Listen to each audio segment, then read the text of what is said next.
말씀과 하나님이 다 이루십니다. 그런 주제로 요한계시록 말씀을 지금 묵상하고 있어요. 요한계시록은 쉽지 않은 책이지만 그렇다고 해서 전혀 이해할 수 없는 책도 아닙니다. 어제 제가 말씀드렸듯이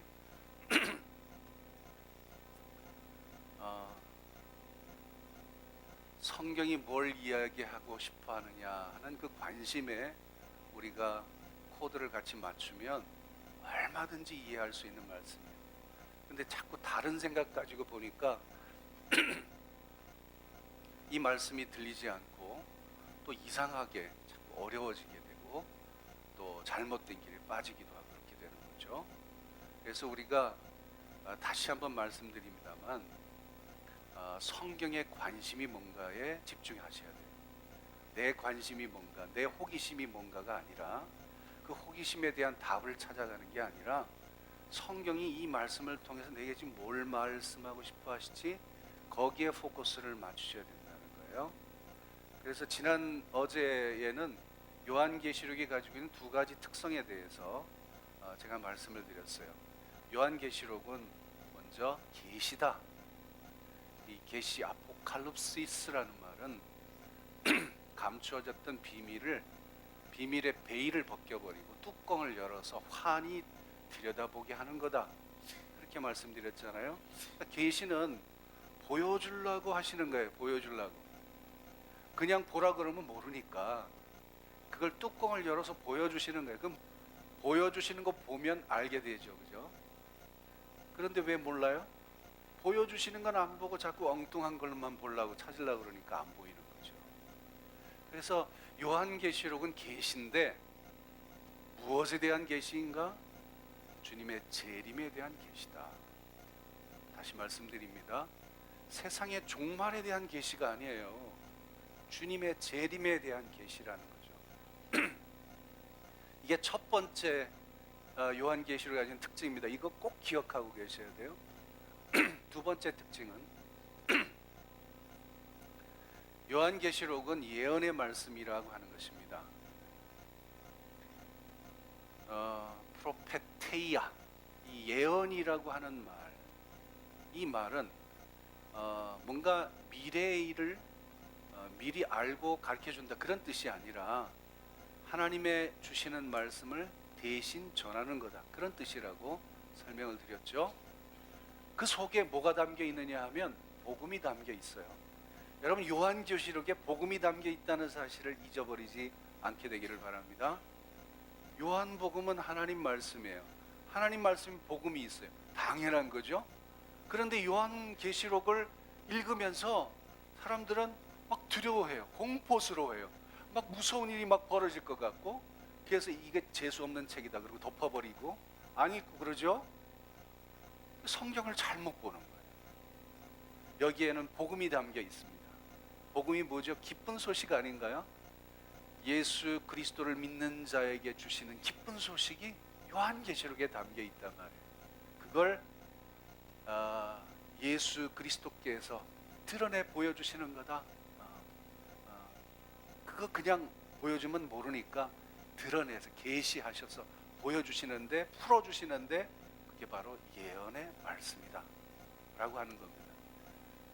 그래서 이게 두 가지를 여러분 요한계시록의 특징을 잘 기억해 두셔야 되는데 세 번째 특징이 있어요. 세 번째 특징이 오늘 우리가 다뤄보려고 하는 겁니다. 요한계시록은 편지입니다. 교회에 전달되어 읽혀진 편지다.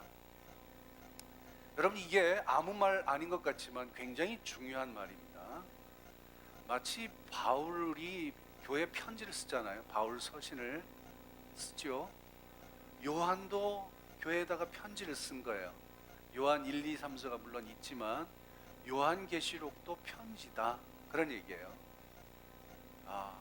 그 이야기가 오늘 본문 1장 4절에 나옵니다. 같이 읽어볼까요? 시작. 편지입니다. 대상은 받는 사람들 수신자는 7교회예요. 근데 7교회가 어디 있는 교회예요? 아시아에 있는 교회다 말이죠. 그래서 이 아시아라고 하는 게 어딘지에 대해서 정확한 개념을 좀 가질 필요는 있어요. 지역적으로 성지순례 가시는 분들은 이거 특히 귀담아 들으셔야 됩니다. 이 아시아라고 했을 때 이 아시아가 어딜 가리키는 거냐? 우리는 보통 소아시아라는 이야기를 많이 해요. 소아시아는 영어로 표현하면 아시아 마이너입니다. 이 아시아 마이너는 어느 지역을 가리키냐 하면 이 유럽 대륙과 이 아시아 대륙이 만나는 요 중간 지점을 아시아 마이너, 소아시아라고 부릅니다. 지금의 터키가 굉장히 땅이 넓습니다. 그 중에 한 이 정도, 반 정도 되는 곳을 우리가 소아시아라고 부르죠. 근데 이 소아시아라는 개념, 말, 용어는 주후 한 4세기경부터 쓰여지기 시작했어요. 그러니까 그 전에는 이 말이 없었다는 말이죠. 그러면 성경은 그 전에 기록된 거 아닙니까? 그러면 성경에서 말하는 아시아는 이 소아시아를 가리키는 게 아니에요. 성경이 쓰여지던 당시의 아시아는 어디를 가리키는 거냐 하면 이게 전체가 소아시아 지역이죠. 그 중에서도 이 에게 해역 근처에 있는 요 조그만 프로빈스 지방을 가리킬 때 아시아 지방이라고 그랬단 말이죠.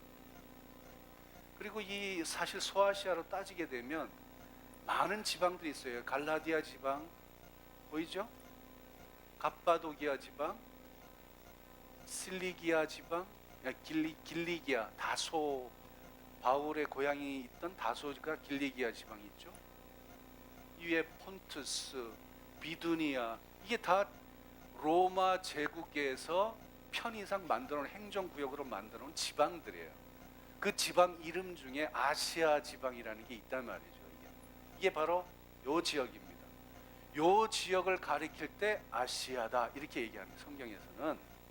그럼 아시아에 있는 7교회니까 소아시아는 엄청나게 땅이 넓습니다. 거긴 교회가 엄청나게 많이 있어요. 그런데 아시아 지방에 있는 7교회에 보낸 편지란 말이죠. 좀 더 자세히 들여다보면 요 표시가 되어 있는 부분이 뭐냐 하면 반모섬이에요. 반모섬. 패트모스, 영어로는 그렇게 읽습니다. 패트모스. 반모섬이 얼마 멀지 않은 곳에 있죠. 반모섬에서 제일 가까운 7교회 중에 하나가 어디냐 하면 바로 에베소입니다. 에페소스 이렇게 얘기하죠. 에베소가 있고 그 다음에 그 위에 보면은 서머나, 스머나 이렇게 영어로는 있습니다. 그 위에 또 보면은 퍼가모스, 버가모라는 곳이 있고요. 그 다음에 또 이쪽으로 가 보면 사야티라, 두아디라라고 우리가 발음을 합니다만, 그 다음에 또 사르디스, 4대 교회라고 하는. 그 다음에 또 있죠. 여기가 필라델피아, 그리고 여기가 레오디시아, 라오디케아 교회. 근데 이 7교회만 아시아에 있었느냐? 아니에요. 아시아에도 여러 교회들이 더 많이 있었어요. 예를 들어서 라오디게아 근처에 보면 히에라폴리스라는 것도 있고요, 골로세라는 곳도 있죠. 거기 다 교회가 있는 곳입니다. 근데 7교회에만 지금 요한이 편지를 쓰고 있는 거예요. 자, 그러면 우리가 이런 사실을 통해서 뭘 하나 알게 되냐 하면, 이 7교회는 사도 요한과 어떤 특별한 관계 속에 있는 교회구나 하는 걸 알게 돼요. 그래서 이 사도 요한이 목회자로서 7교회와 어떤 밀접한 관계를 맺고 있었다는 사실. 여러분 그렇잖아요. 잘 모르는 사람한테 왜 편지를 쓰겠어요? 편지를 쓴다고 그 사람이 읽을 이유가 뭐가 있어요, 그죠? 뭔가 아니까, 뭔가 관계가 있으니까. 그 관계가 뭐냐 하면 목회자와 성도의 관계였다. 그러니까 사도 요한과 이 7교회는 사도 요한이 늘 순회하면서 그렇게 돌보고 키우고 했던 그런 교회였다는 것이죠. 제가 사도 요한의 그 행적에 대해서 나중에 좀 자세하게 설명드릴 기회가 있습니다. 앞으로 7교회를 이야기하면서 제가 좀 설명드릴 테니까 여기서는 여기까지만 할게요. 그 다음에 우리가 생각해야 될 중요한 점이 뭐냐 하면, 서신이에요. 서신인데 이게 7교회에 보낸 7통의 편지가 아니란 말이에요. 한 두루마리에 기록해서 7교회 보고 읽으라고 보낸 거예요. 자, 그게 무슨 얘기냐 하면 이 교회에만 읽으라는 게 아니라 예를 들어서 에베소 교회 편지를 썼어요. 그러면 그 내용을 4대 교회 사람들도 읽게 돼 있어요. 예? 필라델피아에 쓴 내용도 서머나 교회가 읽게 돼 있어요. 무슨 말인지 알겠죠? 그러니까 한 두루마리로 써서 7교회가 읽도록 보낸 편지라는 거예요. 이게 굉장히 중요한 부분입니다. 7통의 편지를 각각 써서 나중에 그걸 취합해서 요한계시록을 만든 게 아니라는 말이에요. 그러니까 모든 교회, 예를 들어서 한 교회 이야기는 그 교회만 읽는 것이 아니라 모든 교회가 함께 공유해야 될 말씀이 그 속에 담겨 있는 거죠. 아시겠어요? 그래서 이 요한이 받은 계시와 예언은 모든 교회를 향한 메시지, 이 모든 교회 속에 누가 포함되어 있느냐? 7교회만 포함되어 있는 게 아니라 이 말이에요. 그러니까 사도 요한 당시에 아시아 지역에는 대표 7교회만 읽으라고 이 편지를 쓴 게 아니라 오고 오는 모든 세대, 모든 지역의 모든 교회들, 특히 주의 재림을 기다리는 모든 교회가 읽으라고 하나님께서 보여주신 계시예요. 그러니까 우리가 읽어야 돼, 안 읽어야 돼? 읽어야 돼요. 이거 우리는 주님의 재림을 기다리고 있잖아요. 그러니까 앞으로는 모든 교회들은 다 이 서신을, 이 편지를 꼭 읽어야 돼요. 요한계시록 꼭 읽어야 돼요. 읽으려고 보니까 너무 어렵네. 어려울 게 하나도 없어. 편지로 읽으면 돼요. 여러분, 편지를 누가 나한테 썼어요. 그러면 드리다 못 읽겠을 거예요? 이해하게 쓰잖아요. 그렇게 접근하시면 돼요. 얼마든지 이해할 수 있어요.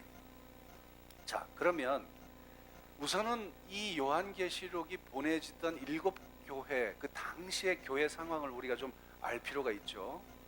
각 교회마다 조금씩 다른 상황들이 있습니다. 보편적으로는 어떤 상황 속에 있었냐 하면 로마 제국에 의해서 박해를 당하고 있는 그런 상황 속에 있었어요. 이게 로마 제국에 의한 기독교 박해가 그냥 주구장창 계속 있었다고 생각하는 사람도 있는데 아니에요.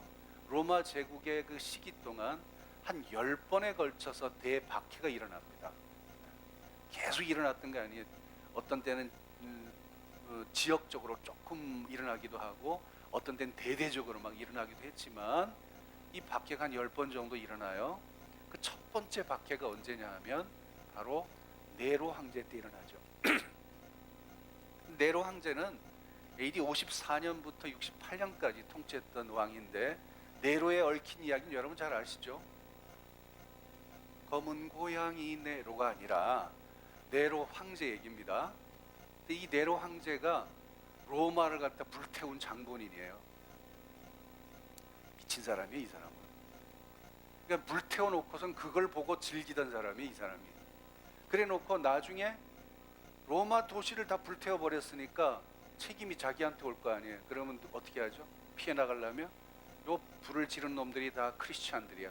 그래가지고 기독교인들을 그때 엄청나게 죽였어요. 그때 순교한 사람이 누구죠? 바로 베드로와 바울이 순교를 합니다. 쿠어바디스, 이 배경이 바로 네로 황제죠. 우리 여러분 다 알고 있는 얘기니까 뭐 아무 감동도 없고 뭐 그렇죠? 그런데 지금 요한계시록이 쓰여지던 상황은 이거하고 상관이 없어요. 그리고 사실 네로가 조금 미친놈이기도 했고 조금 이상한 사람이기도 했지만 적어도 이 네로 황제는 자기 자신을 신이라고 신으로 숭배하라고 그러진 않았어요. 그런데 이 사도 요한이 요한계시록을 쓰던 때에 더 아주 악랄한 왕이 하나 생깁니다. 이 사람의 이름을 여러분 꼭 기억해 두실 필요가 있어요. 이게 누구냐 하면 도미티아누스라는 황제예요. 이 도미티아누스 또는 도미티안, 여러분 이렇게 알려지기도 합니다. 도미티아누스라는 이 황제가 이 요한계시록이 기록됐던 상황에 아주 딱 신앙에 맞아 떨어지는 왕, 황제야. 대개 로마 황제를 이제 신으로 숭배하는 그런 일들이 있었는데, 보통은 그 전에는 아주 선왕이었을 때, 선정을 막 베푼 아주 좋은 왕이었을 때 그 후대 사람들이 이분은 보통 분이 아니야, 그래서 이분은 신이야 그래 놓고 신으로 숭배하는 경우는 있었어도, 살아있는 동안 나를 신으로 섬겨 이렇게 요구한 왕은 없었어요. 근데 이 도미티아누스가 바로 그 첫 번째 왕이었어요. 그래서 이 사람은 생전에 자기가 살아있는 동안 내가 신이야, 그러니까 너 나한테 섬겨야 돼, 이걸 강요했던 사람이에요. 그래서 이 사람이 뭐라고 자기를 선포했냐 하면 도미니쿠스 에트 데우스, 이게 이제 라틴어인데요. 도미니쿠스라는 말이 the Lord, 주님 이런 뜻이에요. 헬라어로는 큐리오스라는 말이고요. 데우스라는 말은 God입니다. 내가 주님이고 내가 신이야, 이렇게 선포를 해버린 거죠. 그래서 사람들한테 로마 제국에 있는 시민이라면 1년에 한 차례 이상은 꼭 로마 황제 앞에 와서, 황제 신상 앞에 와서 꼭 절을 해야 되고 그 앞에 신앙 고백을 해야 돼. 당신은 도미니쿠스 에트 데우스입니다. 당신은 주님이고 하나님입니다. 이렇게 선언을 하게 만들어요. 옛날 우리 일제 강점기에 신사 참배하듯이 그렇게 하게 만들어요. 그리고 그거 안 하면 죽여버려요. 그런데 이 도미티아누스가 아주 악랄하다는 것은 뭐냐 하면, 뒤에 보게 되면 요한계시록 이제 앞으로 버가모 교회를 살펴보게 될 텐데, 버가모 교회 보면은 사탄의 권자가 있다 이렇게 얘기를 합니다. Satan's throne입니다. 사탄의 권자가 있다. 이 사탄의 권자가 뭘 가리키는 거냐? 로마 황제 숭배하는 장소를 이야기하는 것입니다. 그래서 이곳에 실제로 안디바라고 하는 사람이 순교를 당하는데, 이게 또 황제 숭배와 관련되어서 처형을 당하게 되는 경우입니다. 그 앞에 절 안 하면 죽여버리는 거죠. 더 악랄한 거는요, 이 사람이 황제 숭배를 한 사람에게 증명서를 발급을 해요. 그래서 황제 숭배를 했다 그러면 그 앞에 있는 관리한테 가서 황제의 그 인장이 새겨진 도장을 확 받아야 돼. 그 증명서를 가지고 있어야 이거 들고 가서 마치 이게 신분처럼 시장에 가서 뭘 사고 팔고 할 수가 있어요. 매매를 할 수가 있어요. 뭘 살라고 해도 그게 증명서가 있어야 돼. 그리고 뭘 팔라고 해도 증명서가 있어야 돼. 이게 없으면 어떻게 되죠? 이거 없이 매매를 하다가 걸렸다? 바로 처형됩니다. 그러니까 이 크리스찬들은 신앙을 지키기 위해서 뭘 살아남을 방법이 없는 거예요. 우상 뭐 1년에 한 차례 안 할 수 있지, 안 가면 되지. 근데 먹고 살아야 되잖아요. 먹고 살아야 되잖아요. 먹고 살려니까 증명서가 있어야죠. 그러니 이래도 죽고 저래도 죽게 되어 있는 형편이었어요. 자, 요거를 이해하는 것이 뒤에 이제 요한계시록 13장에 가보면 이런 얘기가 납니다. 짐승의 우상에게 절하게 되는 그 광경이 나오고, 절 안 하는 사람 누구든지 다 죽여버린 이야기가 나오고, 그 다음에 오른손에 이마에 표를 받게 만들고 이 표를 가진 자 이외에는 매매하지 못하겠다. 여러분, 이게 도미티아누스 황제의 상황하고 딱 맞아떨어지는 거예요. 그죠? 근데 이 짐승의 수가 뭐냐? 이게 666이라는 거잖아요. 그 유명한 666. 궁금해하지 마세요, 제발. 666이 뭐냐 이러고 또 들면되면 이게 함정에 또 빠지는 거예요. 그러니까 그때가 제가 설명해 드릴 테니까 그 너무 궁금해하지 마세요. 근데 지금 사도 요한이 그러면 이 예수님이 재림하시기 전에 나타날 적그리스도에 대한 설명을 지금 하고 있는 건데, 그러면 도미티아누스 황제를 적그리스도로 생각하고 있는 거냐? 그런 건 아니에요. 지금 제가 이거 설명할 때 좀 자세히 설명드릴게요. 그러나 여하튼 이 상황을 이해할 수 있는 배경이 되죠. 그죠? 그러니까 이런 박해 속에 있는 교회를 향해서 지금 사도 요한이 편지를 쓰고 있는 겁니다. 그 상황을 전혀 무시할 수가 없죠. 아니, 사실은 그 상황 때문에 이 말씀이 꼭 필요했던 거예요. 박해적인 상황 때문에 이 말씀이 꼭 필요했던 거예요. 이 도미티아누스 황제 때 얼마나 많은 사람들이 순교를 당했는지 모릅니다. 이때 여러분 잘 아시는 폴리캅이라고 하는 감독도 순교를 당하시는데요.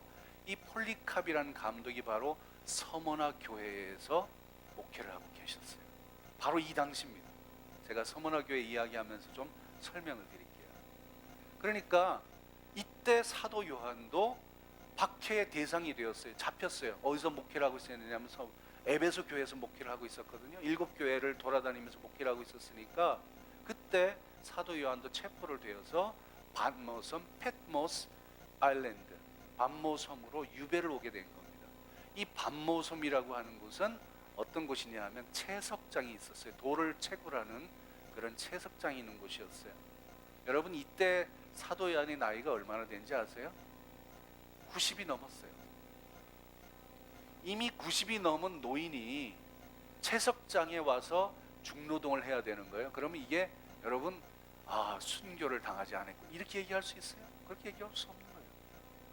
순교 당한 겁니다. 이게 고생하는 거예요. 그 할아버지가 채석장에서 중노동을 하루에 24시간 중노동을 하고 있는 거예요. 계속.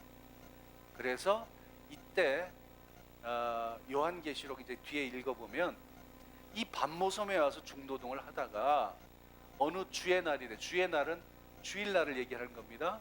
주일날 예배를 드리고 있었어요. 그 이제 아마 크리스찬들이 많이 잡혀왔겠죠. 거기 그 사람들과 같이 여하튼 중노동을 하는 가운데 짬을 내서 하나님 앞에 예배를 하는데 예배하다가 환상을 보기 시작합니다. 환상을 보고 앞으로 주의 재림과 관련된 이 계시를 보게 되는 거예요. 그래서 이 말씀을 예언의 말씀으로 풀어서 설명해 주시고 그 설명할 말씀을 다 기록해 가지고 편지로 써서 보내는 거예요 지금. 그런데 많은 사람들이 반모섬에서 계시를 봤으니까 반모섬에서 썼을 거다 이렇게 생각하기 쉬운데 저는 그렇게 동의하진 않아요. 왜냐하면 반모섬은 중노동하고 있는 곳이에요. 여러분 거기에 무슨 글을 쓸 여유가 있고 무슨 뭐 그런 공간이 있었겠어요. 그죠? 그런데다가 노인네가 그냥 노동을 하는데 그걸 어떻게 그걸 감당할 수 있겠어요? 그래서 이분이 사도 요한이 갑작스럽게 풀려나게 됩니다. 왜 갑작스럽게 풀려나게 되냐면 도미티아누스 황제가 암살을 당해요. 갑자기 그 정권이 끝나버려요. 그 다음 황제가 풀어줘요 그냥. 그래서 갑자기 풀려나와 가지고 어디로 오게 되냐 하면 에베소 교회로 오게 됩니다. 그래서 이 사도 요한이 굉장히 오래 무슨 중노동 했냐 아니에요. 18개월 정도 했다고 알려지고 있어요. 18개월도 적은 기간은 아니죠. 여하튼 이 강제 노동을 한 다음에 그 다음에 에베소 교회로 오고 나서 거기에서 자기가 봤던 환상들을 차근차근히 정리를 해가지고 편지를 쓰고 그 다음에 편지를 7교회에 보내서 같이 읽게 만든 거죠. 이 에베소라고 하는 곳에서 요한 문서를 기록했다고 하는 것이 학자들의 공통된 의견입니다. 제가 요한 문서라고 말씀드리는 것은 요한 계시록뿐만이 아니라 여긴 요한 복음도 있고요. 요한 1, 2, 3서도 있고요. 그래서 이 요한 계시록까지 5권의 책을 요한 문서라고 합니다. 누가 문서라고 그러면 누가복음하고 사도행전을 묶어서 누가 문서라고 그러죠. 마찬가지로 요한 문서는 이 5권인데 이게 에베소에서 목회하면서 다 쓴 거예요. 사람들마다 조금 생각이 차이는데 제가 봤을 때는 요한계시록을 제일 먼저 썼을 거다. 그 다음에 요한복음을 쓰고 그 다음에 편지를 썼을 거다. 저는 그렇게 생각을 합니다만 그건 중요한 이야기는 아니고요. 아무튼 에베소가 굉장히 중요한 요한의 센터였어요. 선교센터. 이제 성지순례를 하게 되면 이 에베소를 가게 되면 이곳을 방문하게 될 거예요. 이게 어디냐? 바실리카 오브 세인트 존, 성 요한의 바실리카. 바실리카라는 말은 교회 건축 양식을 이야기하는 겁니다. 교회인데 돔 형식으로 되어 있는 거예요. 지금 우리는 다 무너진 상태고 골조만 남아 있는 그런 상태이지만 규모를 보게 되면 상당히 크죠. 이게 언제 세워졌냐 하면 주후 6세기경에 세워졌는데 이곳이 어떤 곳이냐 하면 바로 사도 요한의 무덤이 있는 자리였어요. 그래서 그 무덤이 있는 자리에 교회를 세우고 기념교회를 세우게 된 거죠. 그러니까 에베소라고 하는 곳과 이 사도 요한은 아주 밀접한 관계가 있던 것이다 라는 것을 우리가 잘 알게 됩니다. 바로 이곳에서 편지를 쓰고 그 편지가 7교회에 돌아가면서 다 읽혀지게 된 거죠. 편지에 각 교회에 보낸 편지의 내용만 읽혀진 게 아니라 그 다음에 있는 앞으로 재림의 때에 어떤 일들이 벌어질 것인지에 대한 그 일들도 다 이 속에 다 포함되어 있는 거죠. 그걸 다 함께 읽도록 만들어 놨고, 여러분도 이제 우리가 저와 함께 40일 동안 그걸 읽어 나가게 될 것입니다. 그걸 쓴 곳이다 이 말이죠. 그래서 요한계시록은 교회를 위한 편지라는 걸 여러분 꼭 알고 계셔야 됩니다. 교회를 위한 편지란 얘기는 당시에 요한 당시에 박해당하고 있던 교회들에게 주시는 메시지였어요. 동시에 주의 재림을 기다리고 있는 이 땅의 모든 교회를 향한 메시지가 이 속에 담겨 있는 것입니다. 저와 여러분도 이 속에 포함되어 있는 거죠. 자, 그래서 오늘 본문 좀 들어가 봅시다. 같이 읽어볼까요? 시작. 이제도 계시고 전에도 계셨고 장차 오실 이와 그의 보좌 앞에 있는 7 영과 또 충성된 증인으로 죽은 자들 가운데서 먼저 나시고 땅의 임금들의 머리가 되신 예수 그리스도로 말미암아 은혜와 평강이 편지를 쓰려면 먼저 머릿말부터 쓰죠. 인사말부터 하죠. 여기 이제 인사말입니다. 그런데 인사말이 왜 중요하냐면 앞으로 쓰여질 내용을 미리 보여준다는 점에서 중요한 거예요. 그러니까 이 속에 앞으로 쓸 메시지가 다 사실은 담겨 있는 거죠. 자, 보세요. 은혜와 평강, 이거는 뭐 바울 서신에도 나오는 아주 특징적인 것이지만 특히 박해받는 교회 성도들에게 이 은혜와 평강이 필요합니다. 그죠? 근데 이걸 헬라어 원어로 읽어보면 제일 먼저 쓰여진 말이 은혜와 평강입니다. 그 다음에 있는 말이 말미암아로 번역된 아포라는 말이 나와요. 그리고 이 아포와 연결되어진 세 문장 구조가 나와요. 아포가 3개가 나온다는 얘기예요. 이 말미암아라는 얘기는, 아포라는 말은 from이라는 뜻이에요. 누구누구로부터 이런 뜻입니다. 그러니까 누구로부터, 세 분으로부터 나와요. 3개로부터 나와요. 어제도 계시고 전에도 계시고 장차 오실 분으로부터. 또 두 번째는 그의 보좌 앞에는 7 영으로부터. 또 충성된 증인으로 죽은 자를 가운데서 먼저 나시고 땅의 임금들의 머리가 되신 예수 그리스도로부터 은혜와 평강이 너에게 있기를. 이렇게 이제 인사말이 시작이 되고 있는 거죠. 여기에서 우리가 눈여겨봐야 될 것은 지금도 계시는 하나님이라는 이 표현입니다. 잘 보세요. 앞에 보세요. 이제도 계시고 전에도 계셨고 장차 오실 이, 이렇게 돼 있잖아요. 그죠? 자, 그런데 시제를 보세요. 이제도라니까 현재형이 먼저죠. 그 다음에 과거가 나오고 그 다음에 미래가 나오죠. 우리가 시제를 이야기할 때 보통 어떤 식으로 얘기하죠? 과거, 현재, 미래 이런 식으로 얘기하잖아요. 그런데 사도 요한은 현재부터 먼저 시작하는 거예요. 이게 그냥 되어진 이야기가 아닙니다. 이제도 계시는데 이분이 전에도 계셨고 이분이 장차 오실 그분이다, 이런 얘기예요. 그러니까 뭘 강조하고 있는 거예요? 지금 계시는 하나님, 지금 여기 계시는 하나님, 이걸 지금 강조하고 있는 거죠. 그래서 이걸 메시지 성경은 이렇게 표현하고 있더라고요. All the best to you from the God who is. 지금도 계시는 그 하나님. 이게 제일 먼저 나오고, the God who was. 과거에 계셨던 그 하나님. 그 다음이 나오고, the God who about to arrive. 이제 당차 오실, 도착하실 그분. 이게 이제 세 번째로 나와야죠. 자, 똑같은 말이 1장 8절에 또 나오는데 보세요. 나는 알파와 오메가다 얘기해놓고 뭐죠? 이제도 있고 전에도 있었고. 자, 이제 무슨 말씀인지 아시겠죠? 이 괜히 이렇게 쓰여진 게 아니라 지금 있다는 게 중요한 거예요. 왜 지금이 강조되고 있을까요? 왜냐하면 지금 교회가 처해 있는 상황이 너무 어려우니까. 자, 질문이 생겨요. 기드온이 미디안 사람들을 피해가지고 포도주 틀 속에 숨어가지고 탈곡을 하고 있는데 천사가 나타나가지고 뭐라 그러죠?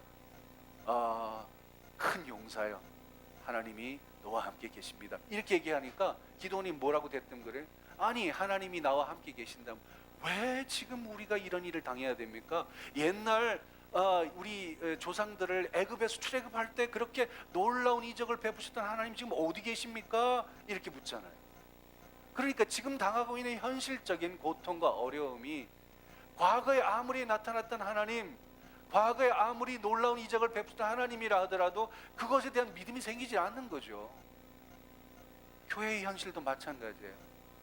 자, 앞으로 오실 하나님, 예수님이 재림하신다 그래요. 언제가 오신다 그래요. 그 하나님이 지금 내가 지금 당하고 있는 이 어려움과 도대체 무슨 상관이 있어? 그러면 빨리 오시든가 왜 안 오셔? 이렇게 되는 거죠. 거기에 대한 지금 답을 주고 있는 거예요. 답이 뭐죠?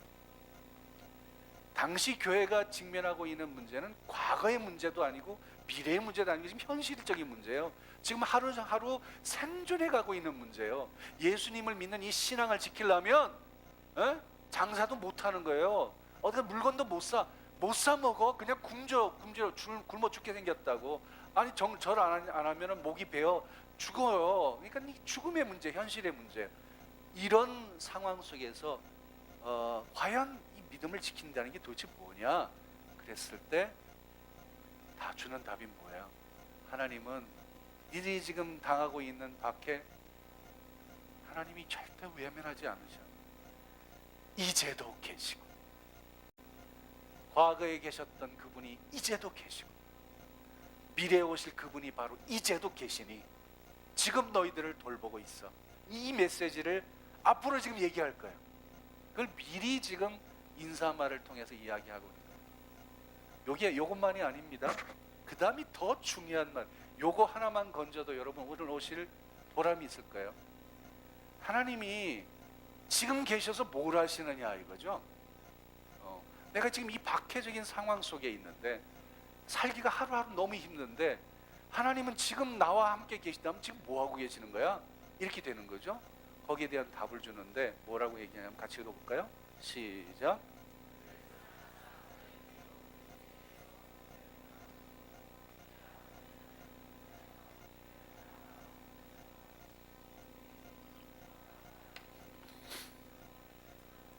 이것도 역시 인사말 속에 포함되어 있지만 그 속에 이미 앞으로 이야기할 메시지가 그 속에 담겨 있다고 제가 말씀드렸어요. 자, 보면 여기도 제일 먼저 헬라어로 원어를 읽어보면 제일 먼저 쓰여진 말이 그에게라는 말이 제일 먼저 쓰여지고요. 그 다음에 세 개의 문장이 붙여 있는데 후 관계 대명사 문장이 세 개가 있어요. 이 그에게, 그분은 어떤 분이냐? Who loves us, 우리를 사랑하시는 분이다. 그분은 어떤 분이냐? 그의 표로 우리 죄에서 우리를 해방하신 분이다. Who has freed us, 우리를 해방하신 분이다. 그리고 세 번째는 뭐냐면 우리를 나라와 제사장으로 삼으시는 분이다. 그분에게 영광과 능력이 세세토록 있기를 원합니다. 이렇게 이제 편지를 쓰고 있는 거죠. 여기에서 중요한 내용이 하나 나옵니다. 이 우리를 나라와 제사장으로 만드신다는 거예요. 사무신, 우리말로는 사무신이라고 번역을 해놨는데 이에 해당되는 헬라어가 포이에오 동사입니다. 포이에오 동사를 영어로는 뭐라고 표현하냐면 make, 만들다, construct, 건설하다 이런 뜻입니다. 그러니까 사무신이라고 하는 게 굉장히 좀 약한 표현이에요. 만드신다 이렇게 하는 게 더 훨씬 좋은 표현입니다. 자, 그래서 나라를 만드신다 했을 때 이 나라가 뭐냐 하면 바실레이아예요. 헬라어로 여러분 굉장히 수준 높게 만들어 드리는 게 지금 바실레이아를 꼭 기억해 두세요. 바실레이아가 나라인데 여러분 너무 우리가 신앙생활 하면서 많이 쓰는 말이에요. 너무 많이 쓰는 말이에요. 그런데 이 말의 의미를 잘 모르고 쓰죠. 이 바실레이아를 마태복음은 뭐라고 표현하냐면 바실레이아 톤 우라논 이렇게 얘기를 합니다. 이게 바로 하늘나라 천국을 이렇게 얘기를 해요. 그런데 마태복음은 이렇게 얘기를 하지만 그 나머지 복음서 마가복음이나 누가복음이나 요한복음은 바실레이아 투데우 이렇게 얘기합니다. 이게 하나님의 나라 이런 뜻입니다. 신국 이렇게 되죠. 그러니까 사실은 여러분 천국에는 간다 그러죠. 우리가 천국 간다는 표현 쓰잖아요. 그런데 주님이 가르친 기도는 어떻게 해요? 나라가 임하시오면 이렇게 기도하라고 했잖아요. 나라가 임하신다는 게 뭐예요? 천국은 가야 되는 곳인데 나라가 임한다고 하는 게 뭐예요? 이게 바로 신국입니다. 바실레이아가 임하기를 위해서 기도하라는 얘기예요. 하나님이 다스리는 통치하는 그 나라가 임하기를 위해서 기도하라고 가르치셨어요. 그런 데는 이 바실레이아 우라논보다는 바실레이아 투 네우가 정확한 연결되게 되는 말이에요. 이걸 이제 간단하게 말해서 천국이든 신국이든 간단하게 말해서 그냥 바실레이아라고 얘기하는 거예요.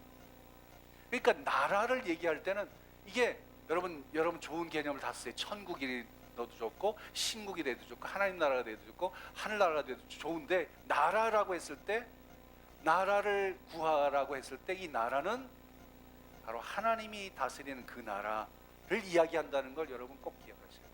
바실레이아예요. 그런데 지금 뭐라고 그랬어요? 바실레이아로 만들어 가신다는 거죠. 그잖아요? 그 얘기는 무슨 뜻이냐면 바실레이아에 잘 어울리는 사람을 우리를 지금 빚어가고 계신다는 거예요.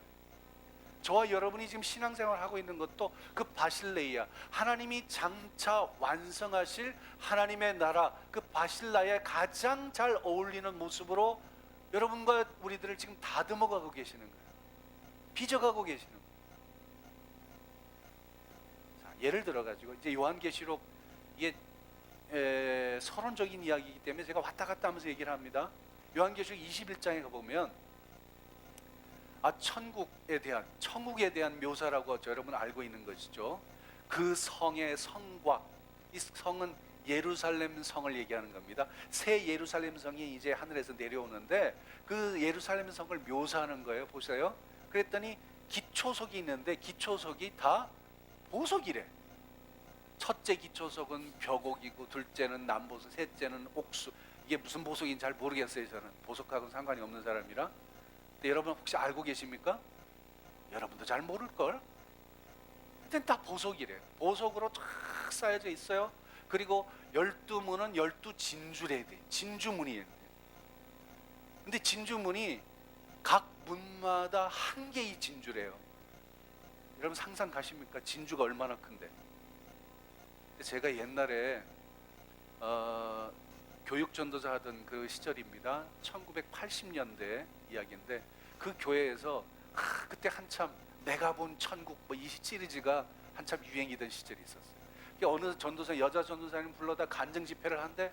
그래서 간증 집회를 가서 들어봤어요. 그랬더니 자기가 본 천국이 얼마나 아름다운지 막 금이 쫙 깔려 있고 막 빛과 번쩍하고 건데 문마다 전부 진주문으로 만들어놔서 진주가 얼마나 많이 거기에 박혀 있는지 몰라. 내가 그 이야기를 듣는 순간 이거 가짜구나 알게 됐어요. 왜? 성경 봐요. 성경이나 제대로 읽고 좀 하든가 구라를 치든가. 성경 보세요. 문이 하나야. 진주 하나라 문이야 이게. 그것도 제대로 읽지도 못하고 그냥 갖다가 붙이기는. 그래서 내가 그 다음부터 이 전부 가짜들이다 그걸 알고 있어요. 그것도 좋다고 아멘 그러고 있지 말고 제발 좀. 아이고 참. 자 보세요. 그런데 이게 가만히 보면 내가 본 천국 시리즈 사람들이 이야기하는 거하고 뭐 비슷하잖아요. 뭐가 달라요? 결정적인 차이가 하나 있어요. 그 결정적인 차이가 뭐냐면 지금 사도 요한이 보고 있는 것은요 장소가 아니에요. 장소. 우린 천국 하면 장소를 자꾸 생각하잖아요. 그곳에 가야 돼. 그건 아름다운 곳이에요. 여러분 장소가 아니에요. 지금 그 앞에 이야기를 읽어보세요. 이렇게 돼 있어요.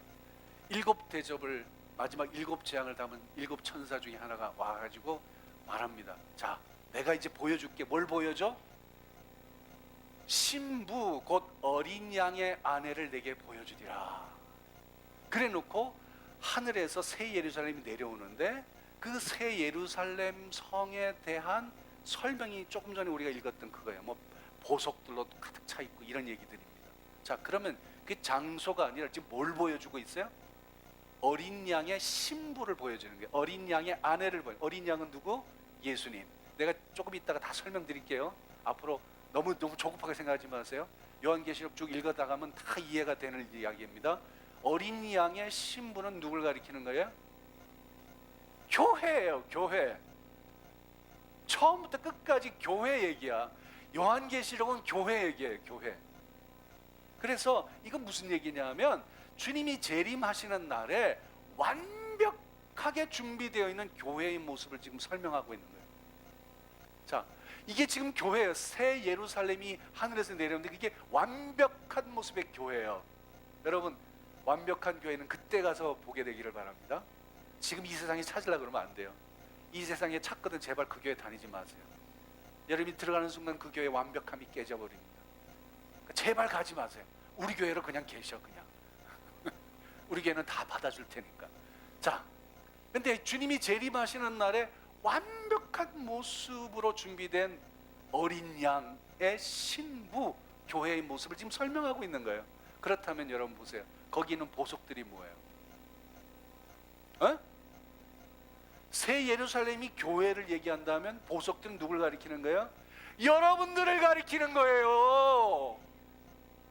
구원받은 성도들을 가리키는 거예요. 여러분들이 그렇게 완벽하게 준비되어 있는 거예요. 한 사람 한 사람이 보석 같은 존재가 되는 거예요. 놀랍지 않습니까, 여러분? 아니 그 보석이 많든 없든 이게 나하고 무슨 상관이 있어? 가서 자기가 가질 거예요? 어떡할 거예요? 금으로 바닥을 깔아놨든 안 깔아놨든 그게 무슨 상관이 있어요? 여러분들이 바로 그 사람들이라니까. 왜 다른 걸 찾고 있어요? 왜 다른 걸? 자, 그러면 이게 무슨 얘기예요? 지금 우리 가운데 계셔서 환난과 박해 중에 있는 이 교회들을 돌보고 계신 그 하나님이 지금 뭐라고 계세요? 우리를 바실레이아로 만들어가고 계십니다. 나는 여전히 초라하고 부족하고 흠이 많아, 실수가 많고 늘 박해를 당할 때마다 내 믿음이 막 흔들려. 그런데 하나님이 나를 붙들고 계시고 완벽한 어린 양의 신부로 지금 빚어가고 계시는 거야. 그 이야기가 지금 요한계시록 얘기예요. 바실레이아는 그럼 언제 완성될 것인가? 같이 읽어봅시다. 시작. 볼지어다 그가 구름을 타고 오시리라. 각 사람의 눈이 그를 보겠고 그를 찌른 자들도 볼 것이요 땅에 있는 모든 족속이 그로 말미암아 애곡하리니 그러하리라. 아멘. 언제 완성돼요? 주님이 오실 때 완성되죠. 바실레이는 그때 완성될 거예요. 그래서 우리가 주님의 재림을 기다리는 거예요. 그런데 이 주님의 재림에 대해서 여러분 한 가지 분명히 기억해야 될 것은 각 사람의 눈이 그를 보게 된다는 거예요. 그러니까 every eye, 모든 사람의 눈이 예수님이 재림을 다 보게 돼 있어요. 심지어 죽었던 사람도 다 보게 돼 있어요. 그러니까 주님의 재림이 결코 비밀스럽게 일어나는 사건이 아니라는 거죠. 여러분 그걸 아셔야 돼요. 자고 있다가 예수님이 오시는 걸 놓칠 일은 절대로 없어요. 죽은 사람도 다 알게 돼 있어요. 그런데 이걸 비밀로 만들어 버리죠. 어떤 사람들이, 이단들이 그걸 만들어 버리는. 이단의 속임수에 넘어가지 마세요. 그 속에 끼어야만 자기는 비밀스러운 어떤 주님의 재림을 만나고 휴고도 하고 환난도 피하고, 이런 속임수에 제발 넘어가지 마세요. 그런 무지몽매한 사람들이 있어서 이단들이 아직도 활개를 치고 있는 거예요. 결코 주님의 재림은 비밀스럽게 일어나지 않아요. 그런데 그 다음이 문제예요. 그를 찌른 자들도 보게 될 것이다. 그는 누구냐 하면 예수님을 찌른 자들, 예수님을 죽인 자들을 얘기하는데, 여러분 예수님을 죽인 사람들만 얘기하는 게 아니에요. 기독교인들, 그리스도인들을 박해하고 있는 사람들을 다 이야기할 때 이렇게 얘기하는 겁니다. 바울이 다메섹으로 가면서 예수 믿는 사람 죽이러 갔을 때 가다가 강한 빛을 봤죠. 예수님이 나타나서 말씀하세요. 당신 누구십니까? 그랬더니 나는 네가 박해하는 예수다. 바울이 누굴 박해하러 가고 있어요 지금? 예수 믿는 사람들 박해하러 가고 있어요. 근데 예수님 그걸 뭐라고 그래요? 네가 나를 지금 박해하고 있다 얘기하잖아요. 똑같은 거예요. 그리스도인들을 박해하는 사람은 예수를 박해하는 것이고 예수를 찌른 자들이 되는 겁니다. 그 사람들은 어떻게 될 거예요? 나중에는 다 애곡하게 될 거예요. 왜? 그들에게는 하나님의 놀라운 무서운 진노가 임하게 될 것이니까. 그러니까 그리스도인을 박해하는 자들에게 주의 재림은 어떤 날이다? 공포의 날이 될 겁니다. 그건 틀림없는 사실. 그러나 그리스도인이 어떤 날이 될 것이다? 구원의 날이, 환희의 날이 될 것이에요. 그런데 여러분 뭘 걱정해요? 앞으로 요한계시록 읽으면서 이거 잊지 마세요. 요한계시록에 수많은 공포스러운 이야기들이 쭉 있습니다. 그 공포는 누구에게 해당되는 것이다? 예수를 찌른 자들에게 해당되는 것. 여러분하고 상관없어요. 여러분 그걸 읽으면서 통쾌하셔야 돼. 오히려 주눅들 필요 하나도 없다고요. 걱정할 필요 하나도 없어요. 근데 왜 그걸 걱정해요? 그날을. 요한계시록은 박해받는 교회를 위로하고 격려하기 위해 기록된 편지다. 이게 오늘 여러분 배운 요한계시록의 또 한 가지의 중요한 특징입니다. 하나님은 지금 우리를 바실레이아로 빚어가고 계시는 중이다. 저와 여러분을 그날 완성될 그 하나님의 나라, 거룩한 어린 양의 신부로 지금 빚어가고 계시는 거예요. 저는 이 사순절이 그렇게 빚어지는 절기가 되었으면 좋겠어요. 여전히 우리가 부족하지요, 연약하지요, 흔들리는 믿음 가지고 있지요. 그러나 주님께서 우리를 어떻게 빚어가시는지 안다면 여러분 이렇게 나오는 이 시간이 우리에게 얼마나 즐거운 시간이 될지 몰라요. 사순절은 우리를 바실레이로 빚어가시는 하나님만 바라보는 절기가 되기를 소원합니다.